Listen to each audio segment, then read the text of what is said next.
gente? Graças a Deus. Mais uma vez estamos aqui reunidos na nossa sala de leitura, sala essa que é aberta diariamente, a partir das 5h57 da manhã, e hoje o dia de número 29 do nosso plano de 365 dias. Se você é novo por aqui, se inscreve no canal, dá o seu like, deixa o nome de onde você nos acompanha. Isso tudo é importante para que o material, esse conteúdo que nós preparamos todos os dias seja divulgado para mais pessoas, tá bom?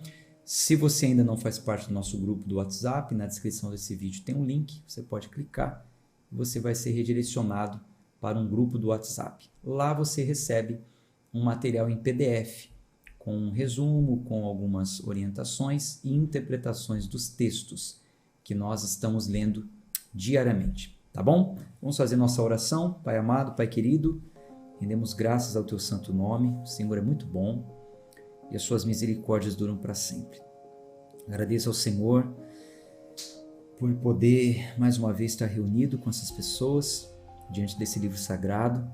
Pedimos que o Senhor fale conosco. Oramos em nome de Jesus. Amém. Então vamos à leitura. Qualquer novidade eu paro e comento com vocês. E a gente interpreta junto, tá? Lucas capítulo 6. Lucas 6. Deixa aberto aí em Lucas 6. E sucedeu o quê? No segundo Shabat, após o primeiro, ele passou entre os campos de trigo e os seus discípulos arrancaram espigas de trigo e, esfregando-as nas mãos, as comiam. E alguns dos fariseus lhes disseram: por que fazeis o que não é lícito fazer nos dias do Shabat? E Jesus, respondendo-lhes, disse: não lestes o que fez Davi quando estava com fome? Ele e os que estavam com ele? Como ele entrou na casa de Deus e tomou e comeu os pães da proposição e deu também aos que estavam com ele, dos quais não é lícito comer, senão aos sacerdotes? E dizia-lhes: o Filho do Homem é o Senhor também do Shabat. Veja que essa forma que Jesus respondeu os fariseus, hoje é conhecida por nós porque nós lemos o livro de Levítico e lá você sabe como que funcionava todo esse ritual, né? Então, existia uma norma religiosa sobre os pães que eram colocados diariamente no templo, e aqueles pães, você já sabe que só poderiam ser comidos pelos sacerdotes. Então, Davi, ele entrou no templo, pegou esses pães, comeu e deu também para os seus homens. Então, quando Jesus cita essa passagem para os fariseus, ele está mostrando que em um momento de necessidade, até as normas religiosas mais importantes têm exceções. Jesus usa Davi porque Davi, ninguém falaria nada, né, contra o rei Davi, o rei de Israel, e ele quebrou uma norma religiosa. Então, se existia uma norma religiosa sobre guardar o sábado, Jesus mostra que era lícito no sábado fazer o bem, que era necessário no sábado fazer coisas boas. Ele pergunta: o que é lícito no sábado? Não é lícito fazer coisa boa? Então, ele se coloca aqui, ele se revela no versículo 5 como sendo o Senhor do sábado, ou seja, o dono do sábado, o que instituiu junto ao Pai o sábado. Então ele tinha autoridade para fazer a exceção quanto à observação do sábado. Ele está acima, né, do sábado que foi feito por causa do homem, como a gente já falou em outras situações. O sábado, no caso, o Shabat, né? O Shabat, que era uma regra no Shabat, o descanso, enfim, tantas coisas que envolve, como a gente já falou outros dias. Versículo 6. E aconteceu também, em outro Shabat, que ele entrou na sinagoga e ensinava, e havia ali um homem que tinha a mão direita atrofiada. E os escribas e fariseus observavam-no, se ele o curaria no dia do Shabat, para que eles pudessem encontrar uma acusação contra ele. Mas ele conhecia os seus pensamentos e disse ao homem que tinha a mão atrofiada: levanta-te e fique em pé no meio. E ele, levantando-se, ficou em pé. Então Jesus lhe disse: eu quero vos perguntar uma coisa. É lícito, no dia do Shabat, fazer o bem ou fazer o mal? Salvar a vida ou destruí-la? E olhando para todos em redor, ele disse ao homem: estende a tua mão. E ele assim o fez. E a sua mão foi restaurada, sã como a outra. E eles ficaram cheios de furor. E uns com os outros conversavam sobre o que eles poderiam fazer a Jesus. Só tomar uma água aqui.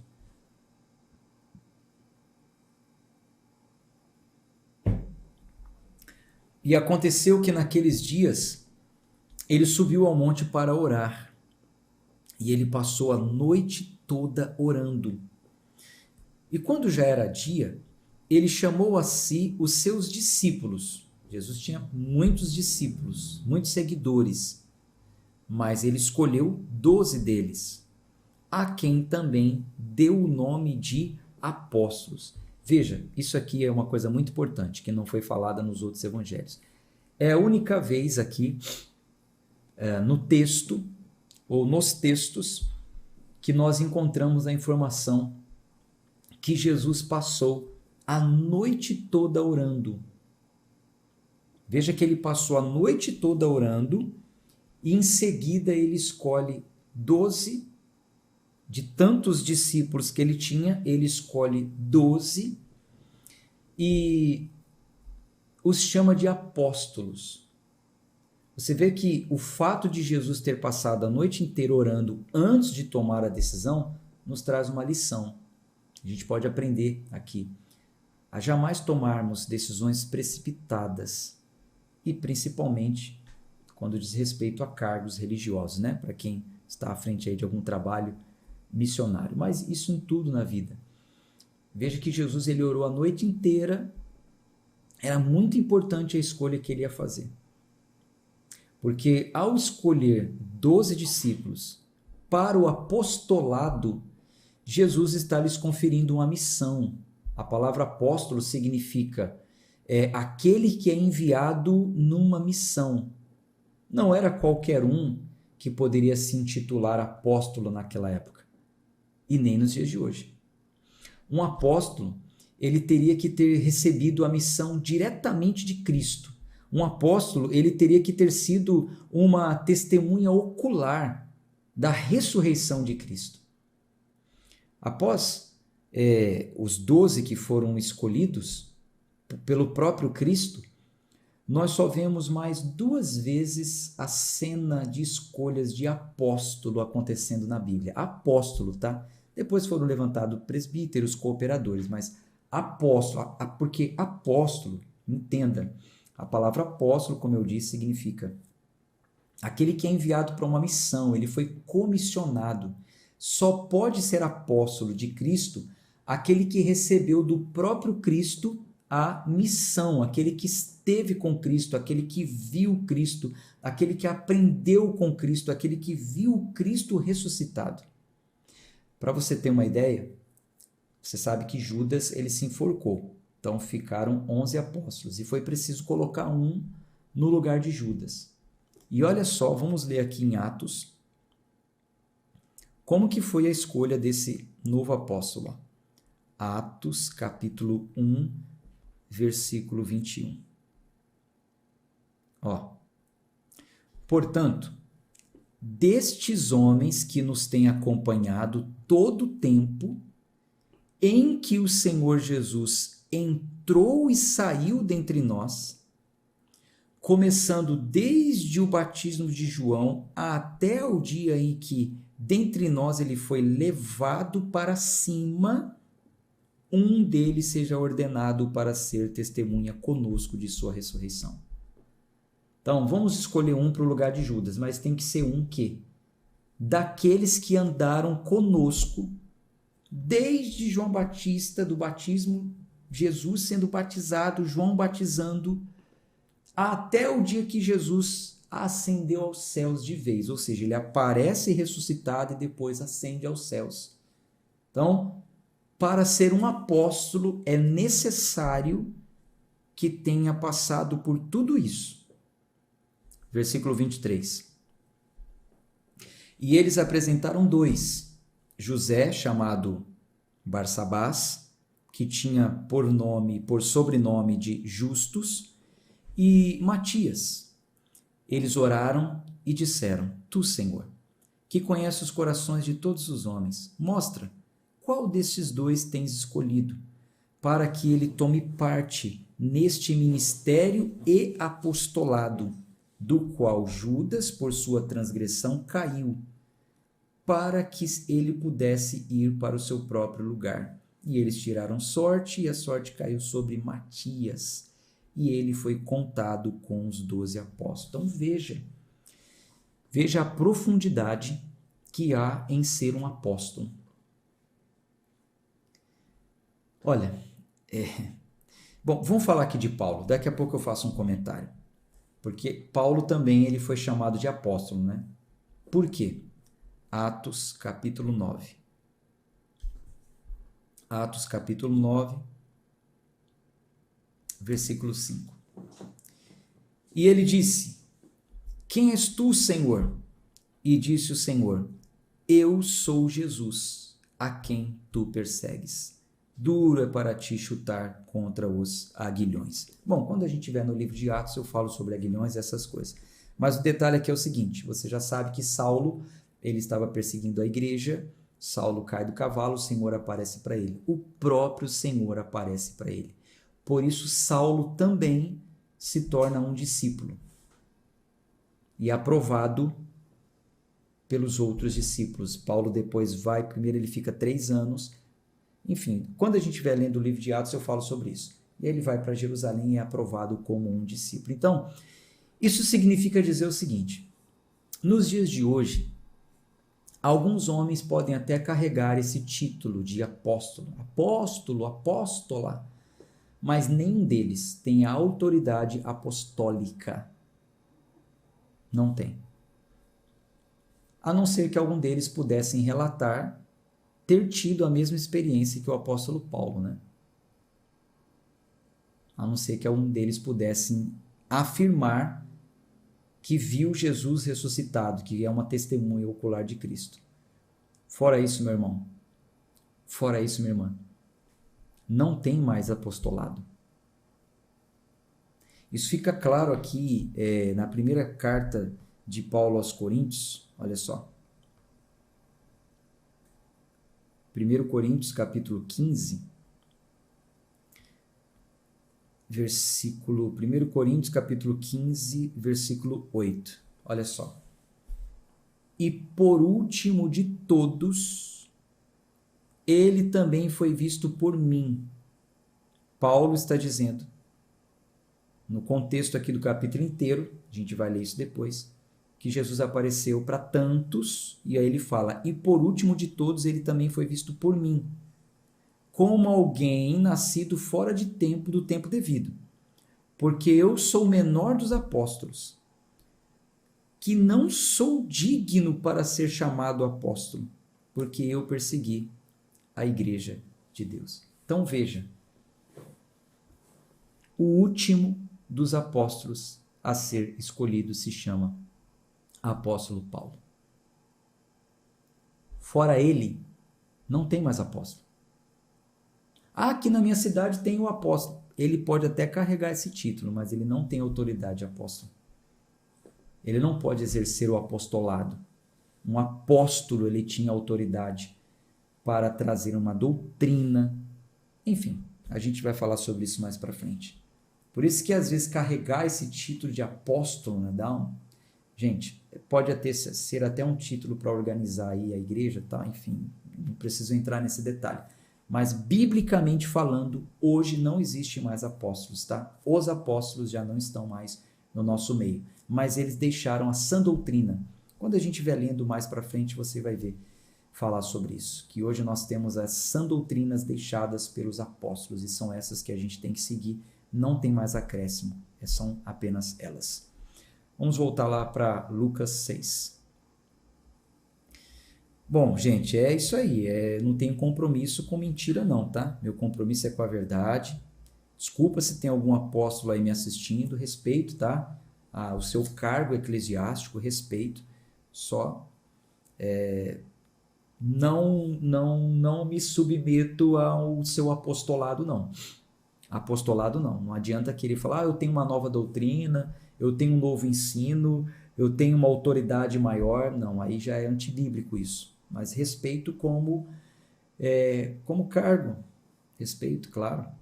Se na sua denominação quem tem mais responsabilidade é chamado de apóstolo, questão de organizar, tudo bem. Só não venha dizer que tem autoridade apostólica, porque aí já é antibíblico, aí não dá. Tá? Lucas capítulo 6, versículo 6. E aconteceu também em outro Shabat, que ele entrou na sinagoga e ensinava, e ali havia um homem... peraí, eu já li isso aqui, né? Desculpe, perdão.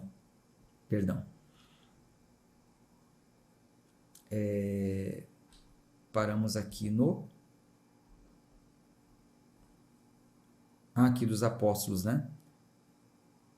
Versículo 13, Jesus orou a noite inteira, fez a escolha dos apóstolos, tal. E aqui são os nomes deles, ó. Capítulo 14. Simão, a quem ele também chamou Pedro, e André, seu irmão, Tiago e João, Filipe e Bartolomeu, Mateus e Tomé, Tiago, filho de Alfeu, e Simão, chamado Zelote, e Judas, irmão de Tiago, e Judas Iscariotes, que também foi o traidor. E descendo com eles, parou em uma planície, na companhia de seus discípulos, e uma grande multidão de povo de toda a Judéia e Jerusalém e do litoral de Tiro e de Sidom, que tinham vindo para ouvi-lo e para serem curados das suas enfermidades, e os que eram atormentados por espíritos imundos, e eles saíram curados. E toda a multidão procurava tocar-lhe, porque saía a virtude dele e curava a todos. E ele, levantando os olhos para os discípulos, disse: Abençoados sois vós, os pobres, porque vosso é o reino de Deus. E abençoados sois vós, que agora tendes fome, porque sereis fartos. Abençoados sois vós, que agora chorais, porque haveis de rir. Abençoados sereis quando os homens vos odiarem, e quando eles vos separarem da sua companhia, e vos insultarem e rejeitarem o vosso nome como mal, por causa do Filho do Homem. Regozijai-vos nesse dia. E salteis de alegria, porque eis que é grande a vossa recompensa no céu, porque de maneira semelhante faziam aos seus pais, aos profetas. Mas ai de vós, que sois ricos, porque já recebestes a vossa consolação. Ai de vós que estáis fartos, porque tereis fome. Ai de vós que agora rides, porque haveis de lamentar e chorar. Ai de vós quando todos os homens falarem bem de vós, porque assim faziam seus pais aos falsos profetas. Mas a vós que ouvis, eu digo, amai os vossos inimigos, fazei bem aos que vos odeiam, abençoai os que vos amaldiçoam, e orai pelos que vos maltratam. Ao que te ferirem uma face, oferece-lhe também a outra, e ao que te tomar a capa, não o proíba de tirar-te a túnica também. Dá para cada homem que te pedir, e aquele que levar os teus bens, não lhes exijas que os devolva. E assim como quereis que os homens vos façam, fazei-lhes igualmente. A gente vê aqui que esse versículo ele é uma reafirmação do mandamento, né? Amarás o próximo como a ti mesmo. Assim como você quer que as pessoas vos façam, fazei igualmente, né? É uma reafirmação daquele mandamento. Porque se amardes aos que vos amam, qual é o vosso reconhecimento? pois os pecadores também amam os que os amam. E se fizerdes bem aos que vos fazem bem, qual é o vosso reconhecimento? Pois os pecadores também fazem o mesmo. E se emprestardes àqueles de quem esperais receber, qual é o vosso reconhecimento? Pois os pecadores também emprestam aos pecadores para receberem novamente outro tanto. Amai, pois, a vossos inimigos, e fazei bem, e emprestai, sem nada esperares de volta, e será grande a vossa recompensa, e sereis filho do Altíssimo, porque ele é bondoso para com os ingratos e para com os maus. Sede, pois, misericordiosos, assim como o vosso Pai também é misericordioso. Não julgueis, e não sereis julgados. Não condeneis, e não sereis condenados. A gente já falou, né, sobre o não julgueis, né? Não há uma proibição, você não pode julgar, é uma orientação. Se você julgar, você também pode ser julgado. É na reta justiça. A gente já explicou isso nos outros evangelhos, tá? Consulte o material em PDF, se tiver dúvida, me pergunte. Perdoai e sereis perdoado. Versículo 38. Dai e vos será dado, boa medida, prensada, sacudida e transbordante. Os homens vos darão no vosso regaço, porque com a mesma medida com que medirdes, vos medirão novamente. E falou-lhes uma parábola. Pode um cego conduzir um cego? Não cairão ambos na cova? O discípulo não está acima de seu mestre, mas tudo o que for perfeito será como o seu mestre. E por que tu reparas no cisco que está no olho do teu irmão, e não reparas na viga que está no teu próprio olho? Isso já foi falado, tá? Ou como podes dizer ao teu irmão, irmão, deixa-me tirar o cisco que está no teu olho, não reparando tu mesmo na viga que está no teu próprio olho? Hipócrita, tira primeiro a viga do teu próprio olho, e então verás claramente para tirar o cisco que está no olho de teu irmão.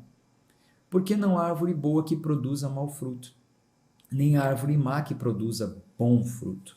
Porque toda árvore é reconhecida pelo seu próprio fruto. Porque dos espinheiros o homem não colhe figos, nem de um arbusto se colhe uvas. O homem bom, do bom tesouro do seu coração, tira o que é bom. O homem mau, do mau tesouro do seu coração, tira o que é mau. Porque da abundância do seu coração fala a boca. E por que me chamais Senhor, Senhor, e não fazeis as coisas que eu digo? Todo aquele que vem a mim e ouve as minhas palavras e as pratica, eu vos mostrarei a quem ele é semelhante. Ele é semelhante a um homem que edificou uma casa e cavou fundo e pôs os alicerces sobre a rocha. E vindo a enchente, a corrente batia veementemente sobre aquela casa e não a pôde abalar, pois esta estava fundada sobre a rocha. Mas o que ouve e não pratica é semelhante a um homem que edificou uma casa sobre a terra, sem alicerce, na qual a corrente batia veementemente e imediatamente desabou, e foi grande a ruína daquela casa. Então Jesus falou aqui por uma parábola, né? Sobre ouvir e praticar a palavra. Capítulo 7. Ora, quando ele acabou todos os seus discursos aos ouvidos do povo, entrou em Cafarnaum. E o servo de um certo centurião que era querido para ele, deixa eu ler de novo, desculpe. E o servo de um certo centurião que era querido para ele estava doente, prestes a morrer. E quando ele ouviu falar de Jesus, enviou-lhe os anciãos dos judeus, suplicando-lhe que viesse curar o seu servo. E chegando eles junto de Jesus, suplicavam-lhe com instância, dizendo: ele é digno de que façais isso, porque ele ama a nossa nação. Ele nos edificou a sinagoga. Então Jesus foi com eles, e quando já estava perto da casa, o centurião enviou-lhe amigos, dizendo-lhe: Senhor, não te incomodes, porque eu não sou digno de que tu entres debaixo do meu telhado. E por isso, nem eu considerei-me digno de ir a ti. Mas dize uma palavra, e meu servo será curado. Porque eu também sou homem sob autoridade, e tenho soldados sobre mim. E eu digo a um, vai, e ele vai, e a outro, vem, e ele vem. E ao meu servo, faz isso, e ele faz.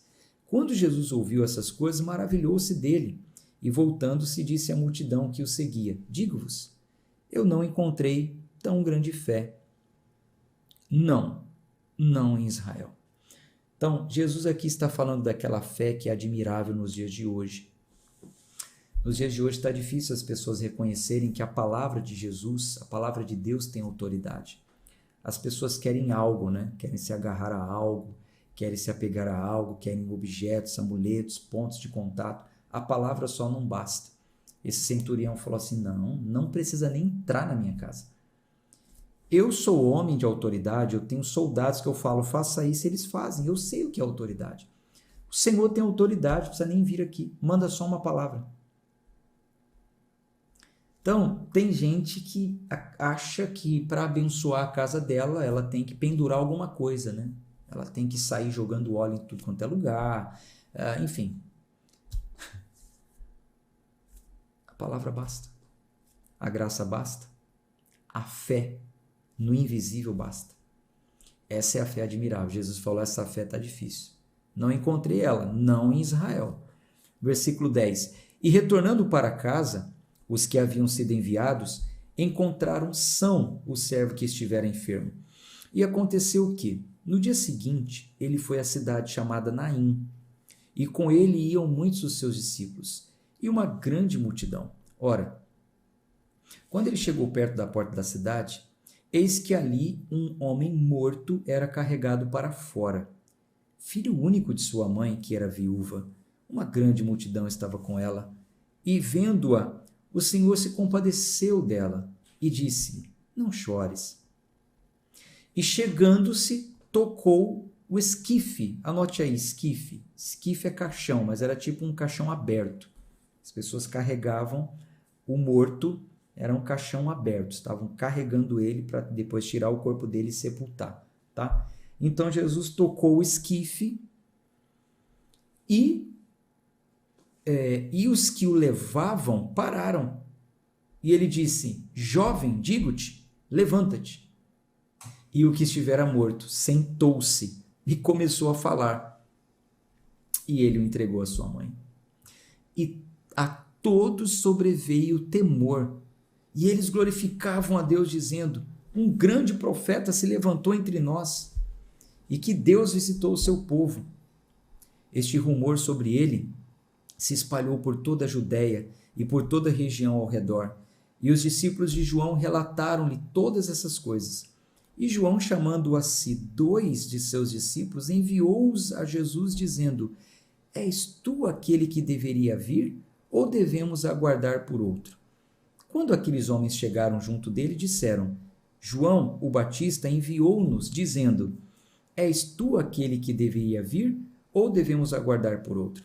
E na mesma hora, ele curou a muitos de suas enfermidades e males, e espíritos malignos, e a muitos que eram cegos, ele deu a visão. Então Jesus respondendo disse-lhes, ide e anunciai a João as coisas que ouvis e vedes, que os cegos vêm, os coxos andam, os leprosos são purificados, os surdos ouvem, os mortos são ressuscitados, e aos pobres é pregado o evangelho.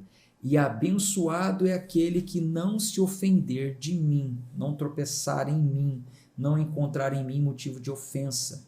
Aquilo que já estava profetizado, né? Que quem não cresce, Jesus seria uma pedra de ofensa. Então, isso era como se fosse um código para João entender que realmente ele era Jesus.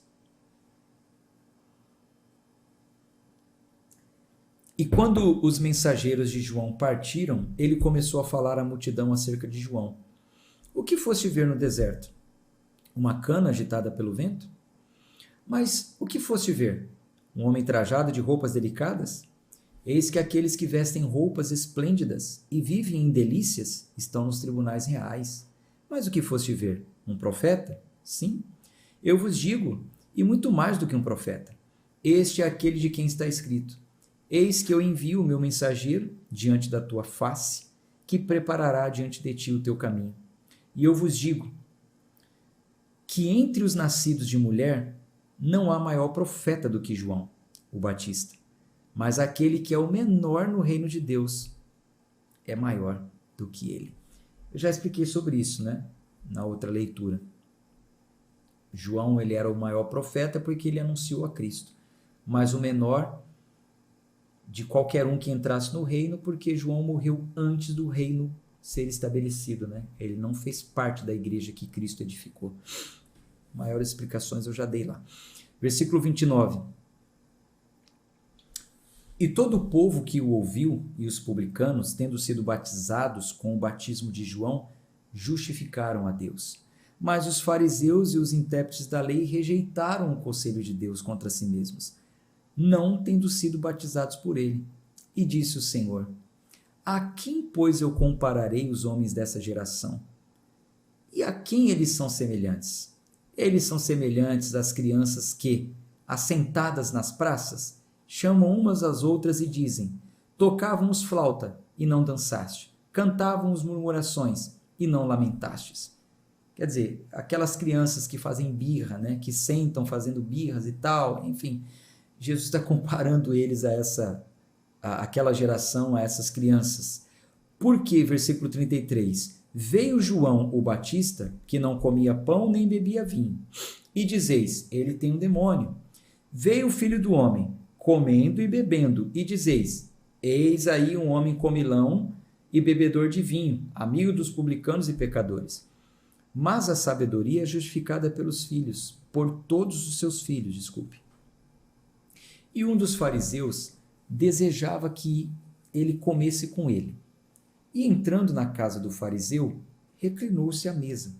E eis que uma mulher da cidade, que era uma pecadora, sabendo que Jesus estava à mesa, na casa do fariseu, trouxe um vaso de alabastro com unguento, e ficando atrás de seus pés, chorando, começou a derramar lágrimas sobre os seus pés e enxugava-lhes com os seus cabelos, com os cabelos da sua cabeça, e beijava-lhes os pés e ungia-os com unguento. Ora, quando o fariseu que o havia convidado viu isto, falava consigo dizendo: se este homem fosse profeta, saberia quem e que tipo de mulher é essa que o toca, pois ela é uma pecadora. E respondendo Jesus disse-lhe: Simão, eu tenho algo a dizer-te. E ele disse: mestre, diga. Havia um certo credor que tinha 2 devedores. Um lhe devia 500 denários, o outro 50. E não tendo eles com o que pagar, perdoou a ambos. Dize, pois, qual deles o amará mais? E Simão respondendo disse: eu suponho que é aquele a quem mais perdoou. E ele lhe disse: tu julgaste corretamente. E voltando-se para a mulher, disse a Simão: vês tu esta mulher? Eu entrei em tua casa e não me deste água para os pés, mas esta derramou lágrimas sobre os meus pés e os enxugou com os cabelos de sua cabeça. Tu não me beijaste, mas essa mulher, desde que entrou, não parou de beijar os meus pés. Tu não me ungiste a minha cabeça com óleo, mas esta mulher com unguento ungiu os meus pés. Por isso eu te digo, os pecados dela, que são muitos, lhe são perdoados, porque ela muito amou. Mas a quem pouco é perdoado, pouco ama. E disse-lhe: os teus pecados são perdoados. E os que estavam à mesa começaram a dizer entre si: quem é este que também perdoa pecados? E ele disse à mulher: a tua fé te salvou, vai em paz. Olha, eu vou repetir isso algumas vezes para ficar claro. O seguinte, como nós já lemos essas passagens anteriores, já houve a interpretação, a gente levaria muito tempo se ficar repetindo. Então, se você está chegando agora, não fique chateado. Resgate os capítulos anteriores. Busque no material de PDF as explicações, para que você possa acompanhar o ritmo daqueles que já começaram desde o primeiro dia. Tá bom? Capítulo 8 de Lucas. Versículo 1. E aconteceu o quê? Depois disto, ele foi em todas as cidades e aldeias, pregando e anunciando as boas novas do reino de Deus, e os 12 estavam com ele.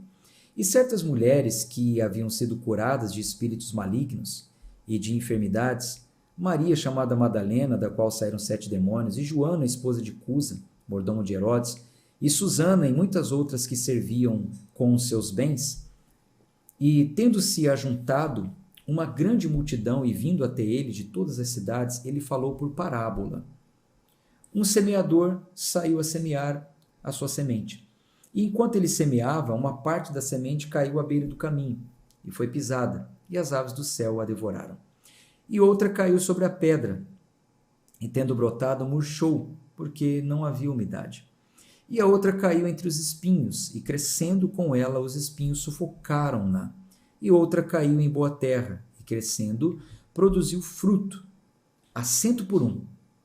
Dizendo ele essas coisas, clamava: quem tem ouvidos para ouvir, ouça. E os seus discípulos perguntaram-no, dizendo: o que poderia ser essa parábola? E ele disse: a vós é dado conhecer o mistério do reino de Deus, mas aos outros por parábolas, para que vendo eles não possam enxergar, e ouvindo eles não possam compreender. Ora, a parábola é esta: a semente é a palavra de Deus. E os que estão à beira do caminho são os que ouvem, então vem o diabo e tira a palavra de seus corações, para não acontecer que, crendo, sejam salvos. E aqueles sobre a pedra são os que, ouvindo, recebem a palavra com alegria, mas não têm raiz, os quais creem por algum tempo e no tempo da tentação se dispersam. E a que caiu entre os espinhos são os que ouviram e, indo adiante, são sufocados pelos cuidados e riquezas e deleites dessa vida, e não dão fruto com perfeição. Mas a da boa terra, estes são os que, tendo ouvido a palavra de coração sincero e bom, guardam-na e produzem fruto com perseverança. Nenhum homem, acendendo uma candeia, cobre com um vaso, ou a põe debaixo da cama, mas a coloca no castiçal, para que os que entram vejam a luz, porque não há nada em secreto que não será manifesto, nem alguma coisa oculta que não se tornará conhecida e venha à luz. Vede, pois, como ouvis, porque aquele que tem, a ele será dado, e aquele que não tem, até o que parece ter, será tomado. Então, essa palavra aqui, essa parábola, ela fortalece muito na sua continuação como nós recebemos, né, a palavra de Deus. Recebemos como luz, damos fruto, então cada vez mais a gente vai tendo mais revelações. Não há nada oculto que não seja revelado, tudo vai vindo à luz.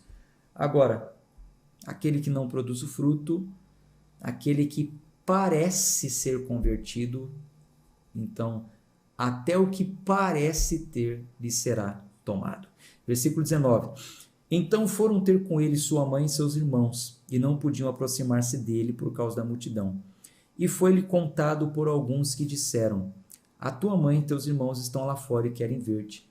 E respondendo ele, disse-lhes: minha mãe e meus irmãos são estes que ouvem a palavra de Deus e a praticam. Ora, aconteceu em um certo dia que ele entrou no barco com seus discípulos e disse-lhes: vamos para o outro lado do lago. E eles partiram.